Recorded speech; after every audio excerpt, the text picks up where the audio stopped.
Self-defense against fresh fruit is a Monty Python sketch that appeared in the episode I'll Stretching Time. It is about an RSM-type instructor who is teaching a class about self-defense, but all he teaches is how to defend oneself against an assailant armed with a piece of fresh fruit. The first half or so of the sketch was remade for the Python's first feature film, and now for something completely different. Plot: the teacher is about to start off his class, but he notices that everyone, save for 4 students, is absent. He starts off the class by carrying on from where they got to last week, when he was showing them how to defend themselves against anyone who attacks with a piece of fresh fruit. The class complains that for the last 9 weeks, all he's been teaching them is fruit. One student keeps on insisting that they should be taught how to defend themselves against anyone who attacks with a pointed stick. The teacher berates the student for thinking that pointed sticks are more dangerous than fresh fruit, saying, in a drill sergeant-style tone of voice, "Ooh, want to learn how to defend yourself against pointed sticks, do we? Getting all high and mighty, eh?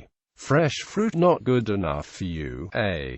Well, let me tell you something, my lad. When you're walking home tonight and some great homicidal maniac comes after you with a bunch of loganberries, don't come crying to me." He starts off the class with passion fruit, but the whole class complains that they've already done passion fruit, in addition to oranges, apples, grapefruit, pomegranates, green gages, grapes, lemons, plums, mangoes in syrup, and cherries. The teacher then hits upon the fact he has yet to teach them about bananas. He tells them to defend themselves against a man armed with a banana. First, he has to be forced to drop the banana. Then the banana has to be eaten, thus disarming him and rendering him helpless. When another student asks about a man armed with a bunch of bananas, the teacher tells him to shut up. He demonstrates by asking a student called Mr. Harrison to attack him with a banana, but just as Harrison is about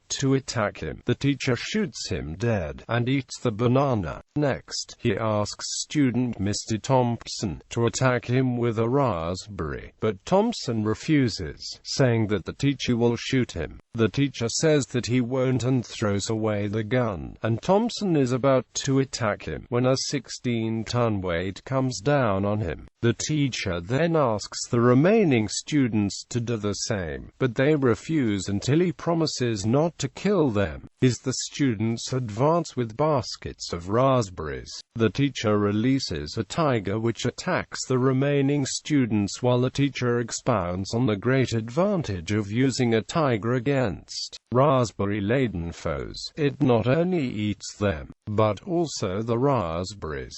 The teacher warns imaginary other students that he's wired himself up to 200 tons of gelignite and blows himself up.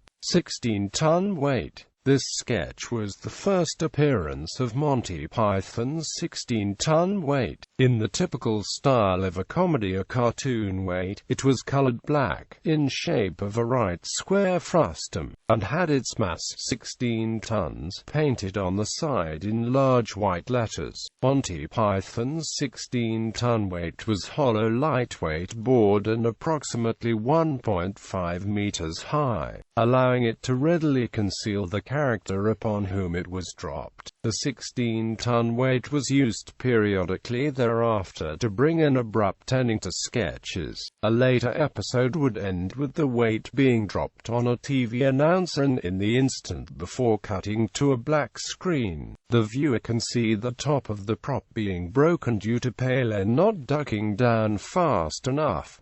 In popular culture, this sketch was referenced briefly in Lemony Snicket's The Slippery Slope, in which 3 characters are searching for something important in a refrigerator, and Snicket says that a fridge would hold a bunch of strawberries, which would be important if a man said, "If you don't give me a bunch of strawberries right now, I'm going to attack you with this large pointed stick."